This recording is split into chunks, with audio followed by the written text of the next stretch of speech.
Well, today we have Andy Tracey. It's nice to see you back at East End Park, Andy. And it's probably been some time since you were last here. Well, I think 18 years ago. 18 years ago, I come and watched Dunfermline. But as a player, you were you 19 when you? I was 19 when just about 19 when I made my debut. It would have been. Yeah, and you were signed by George Farm from Lahore Welfare. Lahore Welfare, that's right. Yeah. So had you just played junior? I played juvenile and I played junior and I scored 4 in my debut, so everybody must have been interested in that. I was scoring goals every week, so then I never even got through a season with Lahore. Right. I got snapped up. I think I signed for Lahore and just started the season July, late July, and I think by November I was here playing. I got signed provisionally then. Yeah, and then you made you were signed and you were provisionally part-time. I was provisionally signed. Then I got called up. I had a lot of injuries or something one day, and I got called up to make my debut against Rangers. And I scored in the last minute or something there. Was that in the first team or was that in the reserve league? When I played my first game, I was in the reserve league. Yeah. So because at that time Dunfermline was maybe slipping back a bit. They had won the cup in '60 and that's right. A lot of them lost a lot of the players. They were getting a bit long in the tooth. A lot of them too. They were, they were coming to the end of the career. A lot of them, So there was 1 or 2 young players signed, and I believe you were signed at the same time as Jim Scott and we Jim and Bonner, Kenny Thompson, probably the same. So what was it like then, being a young player at that time at Dunfermline? Oh, it was funny. As I say, actually one of the former players lived beside me in Australia. Was one of the legends here. Was Dandy McLean. Right, does he live beside you? Yeah, he comes to my place every couple of months, and I've got a big bar at my house, and it's got fully Dunfermline memorabilia. So we've got some great memories and great stories, and because Dandy McLean was signed kind of late on as well. He was. Yeah, that's right. It was a character, and that's what he said to him. Just wait to tell the players the day. He says, when you go back, Andy, just while you're renting all them and Molly Callaghan, just tell him my back's still sore with carrying them. He's a character, is that?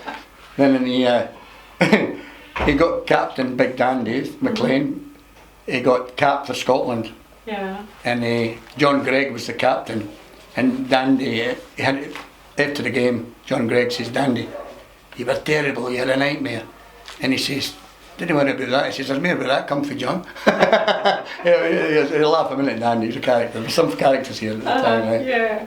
There would have been at that time, because you had John Arrow was the goalkeeper. Yeah, John Arrow was was one of them. Then we had goalie. Was it Wally Duff. Wally Duff. No, Ben Martin was another one. Ben got blamed for us getting. That was great memories of the reserves there. That first year, we got to the Reserve League Cup final, playing against Celtic with all the superstars, Dalglish, Danny McGrain, McCarry, and we drew them 2-2 at Parkhead. Then in the away game back here, we got beat 5-4, and we got 2 goals disallowed, and we got robbed. We were absolutely robbed. So that was that's happened a few times. Against Celtic. That meant scoring Rangers again. When I scored my debut, then we played them again here, and scoring a goal, and for the life of I'm nearly on the byline, and the keeper, and I slipped it past him. The keeper conned the ref that the ball was out, and he gave a goal kick. Big, great memories too. I played against Tottenham a couple of times at Texaco. That was what they said to you, that you made your first team debut against Tottenham down at White Hart Lane. That's right, it was White Hart Lane, and I must have done alright because I got a big write-up in that one's on the wall in Australia as well. So what was that experience like? Your first team debut and you're playing one of the top. Yeah, well they had some superstars, and Well, I met a boy yesterday. He was a copper in London, and what the boy says is he reckons I was man of the match. Yeah, so it was a great experience. Playing against Surrey guys with a big crowd and just young, raw. Because the first leg you got beat. We got beat 4-0, and well, that was a leg of it. They said I was man of the match. He was doing there the copper, the CI. What is the CID? Or I was at that game. Yeah, my brother was at that game too. He was stationed in the RAF. Yeah, that was a good memory. So when you played them up here, were you up against Cyril Knowles then? Knowles played. I've got the team in him. And Jennings, that's all the superstars, and Mike England would have played Alan Gilzine. Alan Chivers. Mullery, Chivers, Jennings, Martin Peters. Yeah. You know, played in the World Cup, scored for England in the World Cup final. So it must have been a fantastic experience. Oh, it was great. I'm just a young laddie going playing against a guy, and Scottish football at that time. Well, I think Celtic was the best club side and probably in the world. Yeah. That was a great memory playing against them here too, with Jimmy Johnson and in the first team. So they were great memories. Because after you played Tottenham down there, then you're up here, and then I think you played Falkirk. Falkirk was the last. Oh, that's enough. And you've also played. Did you also play against Celtic here? Yeah, I played against them here. It'd be nice to get some of that footage when I'm thinking back. And Scott Sport. But so what was the experience like playing against that? Oh well, Celtic Jimmy at that time. Jimmy Johnson, and he was my hero, and he's come up to give well played Andy and say, he knows my name, you know. You're just it was always trying, they were just out of this world, Celtic, and we played well against them. They beat us 2-0, but we played really well. And huge crowd. They said the one before, the year before, was the biggest crowd. I don't know, this one they couldn't get them all in. It was a big crowd here. Did you then? Were you a left winger then? A left winger, but that's what I got annoyed with football here. When I originally came, the whole lot, I was an inside left. Right. And I was scoring goals left, right and centre and inside left. Then all of a sudden, somebody's wisdom put me outside left. Right. But I prefer playing it. Well, scoring goals left, right and centre, if you look at all the programmes, I've got heaps of them. I've got them at home and here, scoring every week. And then all of a sudden they throw you to the left wing. I said, mustn't like people scoring goals. So that was a bit...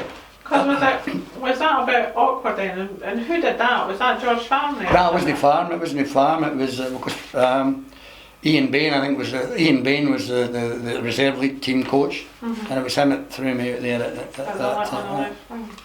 I could play there, but I preferred inside left to the outside left. You just score a lot of goals at outside left. So did you prefer? Was it a case of that was a position you liked? I was scoring goals. If you're a coach and about scoring goals every week, you only push them away to the left wing. Well, you're not going to score many goals in the left winger. But at that time, Dunfermline had a really good, from the 60s onwards, Dunfermline had a really good reserve league.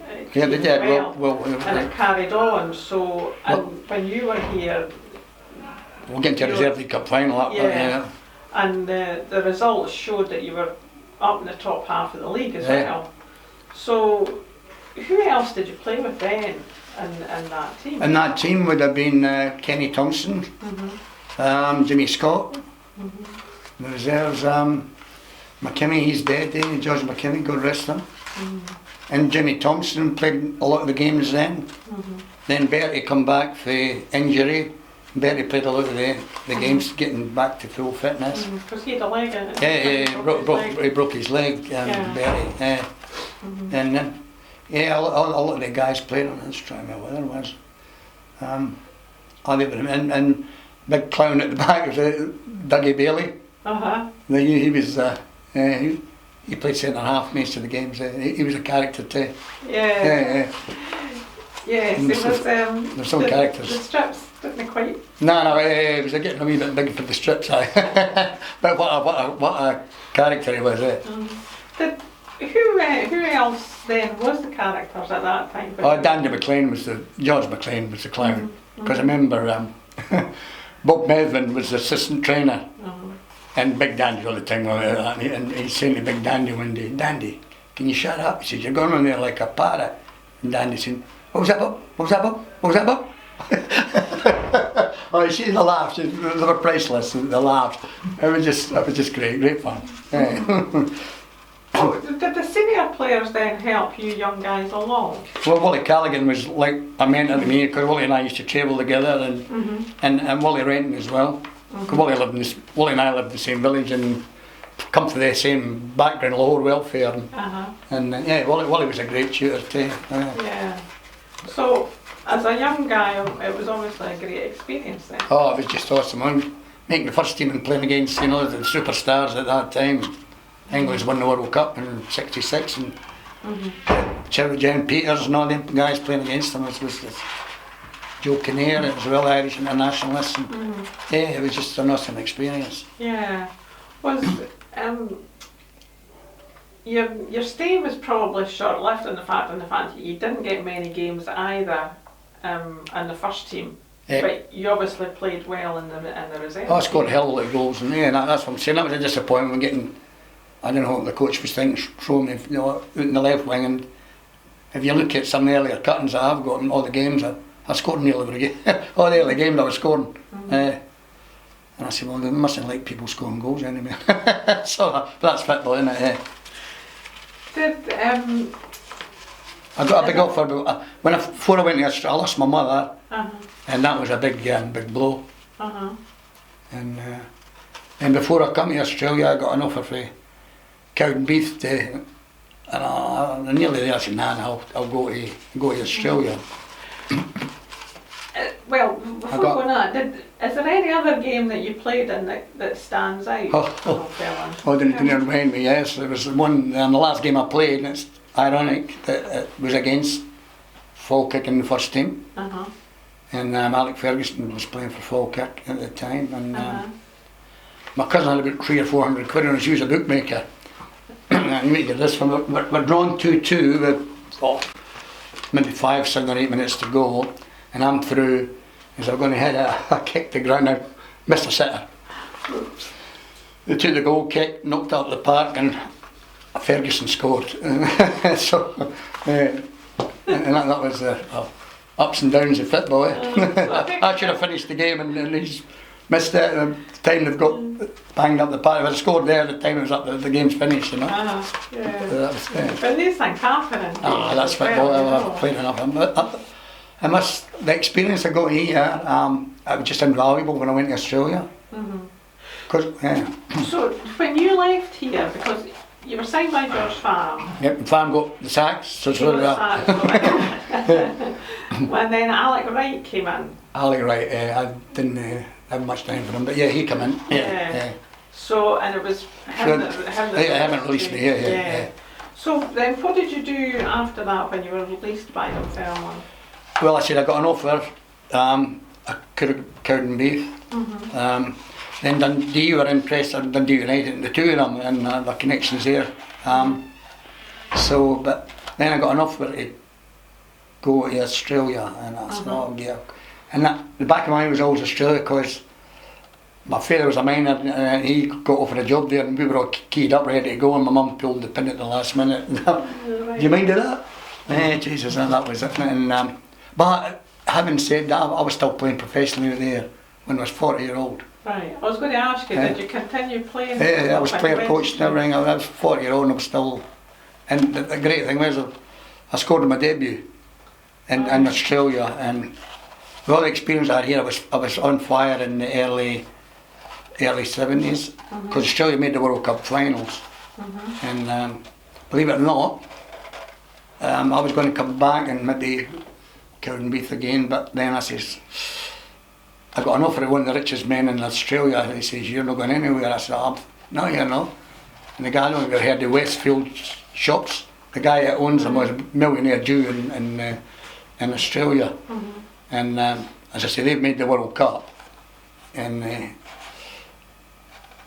I got I got paid 3 times more than the highest paid Australian soccer player. So I wasn't going anywhere, so I'm not going no, that sort of money. And the money was just great money because it was only part-time there, you only trained 3 nights a week. So then you could, I was working as well, you got a job, so the money coming in was just, you just couldn't believe it. We had that much money, go to bed at night, there's $100 notes scattered everywhere. Money coming up when you're up in the bar. Yeah, the days are gone. So who was it you played for when you went out to Australia? I played for a team called Auburn in Stirling. I scored in my debut in and what part of Australia was that? Sydney area, New South Wales. But I used to get a lot of publicity and probably lucky the journalist was a Scotsman, so I think he was a bit biased towards me. And there's quite a few Scots players going out to Australia to play, emigrated and gone to play. So you must have been maybe one of the first that went out, would you mean? Maybe not the first. There wasn't a lot, but I'd be among some of them. But there was a. So did you come across any when you were playing in Australia? Did you come across? Yeah, well, one of my great mates, he's dead too. He scored a couple of goals for Aberdeen against Celtic in the '70s Scottish Cup final. He finished up in Australia with me, and Derek, and who's the other boy? The local boy here. It was a great player. Played with Sunderland. Cannell. George Cannell, actually, local boy. He played in Australia at the same time as me. Cannell, he was a great player. Yeah. There were some really good Scottish players there. So you must have kept yourself reasonably fit then if you carried on playing until you were in your 40s. I'm still playing now at 66. I'm still playing. I play, believe it or not, true story. They've done an interview, the doctors want to know what I'm on and how I can still play that. Well, the team I play is over 45, so there's an over 45 and I've finished up leading goal scorer the last couple of years at my age, and like some of the boys are 20 years younger than me. So kind of the experience that you had here. Well, I was going to say that, and obviously you don't have knee problems or hip problems like a lot of players get. No, I was lucky that way. I was injury free. The only time I really missed games was they call it the Rothmans Medal. The best player, and it was on the TV and all the rest. I'm leading it with 3 games to go, and you get 3 points, possible 3 point. Never missed a game of injury in my life. I got this virus, knocked hell out of me, and I missed the last 3 games, got beat with 2 points. The Rothmans gold medal, it was worth probably $5,000 then, it was a lot of money, and back in the early 70s. So, do you have any, you don't have any regrets then about going out to Australia? No. It's been a great country to me, and as I say, I've got a property worth $1.5 million, so no debts, no nothing. I've got a couple of beautiful kids, and they talk funny about I'm working on them. But yeah, it's been great to me, Australia. Yeah.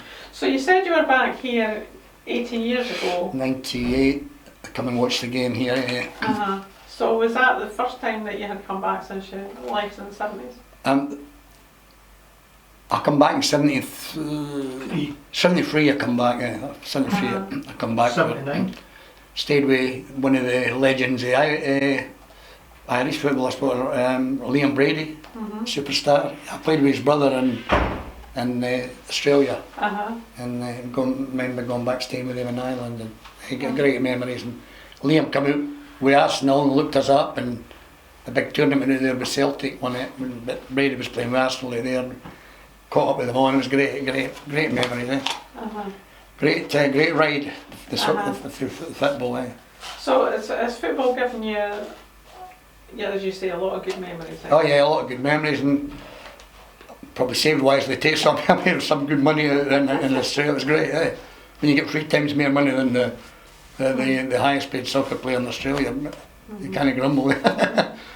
So looking back on your time here at Dunfermline, how would you look back on it? Great. Would you have happy memories or no? Oh, mixed. As I say, mixed. George Farmer had still been here. I've been probably here a bit longer, and I felt I was playing really good. But one coach, there was something not right with him, and he had a connection. I was told later on that he was a bit biased, because when I come back from getting the big write-up and that against Tottenham, and everybody's saying how well Andy played, I do not accept that, I don't accept, and that's the sort of attitude what you're dealing with. I don't accept what I said. Well, I never said it, they're telling you that, and that was the sort of, that's what you're up against. You know, not hard, football. Yeah. So did that maybe a bit sour? I was a bit peed off with him, yeah. But the club in general? Oh, the club was great, No, any regrets about the, no, I loved it. Loved it all. The majority of people that we've spoken to have always said that it was a good club to play for, because of the atmosphere around. Oh yeah, the great. Well, you see the Dandy McLeans, the George McLeans, and that, and you know, they're all characters. They were great. They're good, friendly blokes. All the players, when they play that say you could say you dislike, because they're all great. They're all characters. Yeah. So, do you keep up with any of the players that you played with? Apart from Big Dandy. The last time I was back, Wally Rent. I keep up with Wally every time I come back, you know, because I tried to get Wally out to Australia, and he was nearly going to come, and he finished up at Barrow. Wally, if we could have got him off the drink, he would have been playing. He would have still been playing. he was a good player. He was a great player, Wally. Yeah, great player. Yeah. Well, we lived in Lingerie, that's what I said. But Wally Callaghan would pick us up. We'd pick. I think it was Jim Gillespie would pick me and Wally Rent down, pick Wally Callaghan up on the way through. So there was maybe some good stories in the car journey then? There was. Whenever used to tell them on the way home, I think maybe on a Thursday, we'd call it the Silver Birch. A couple of quiet ones, eh? Couple of quiet ones, eh? So, how long are you here for? I'm just arrived on, I've still got a bit of jet lag. I went for Thursday morning. Yeah. You're here for 5 weeks. 5 weeks, yeah. So you might take in 1 or 2 more games. Yes, yeah. Falkirk game today. Yeah, that's what I'm saying. As I went to Falkirk, we're playing. I'm just saying, and I went that last game I played in the first team was against Falkirk. So come back and Falkirk's playing the game. So hopefully we'll get a win. Eh? So hopefully it'll be 3 points then. Yes, I hope so. And I want to see them up in the higher divisions, where they belong. Eh? Yeah. Do you think then a club like Dunfermline should be higher up in the league?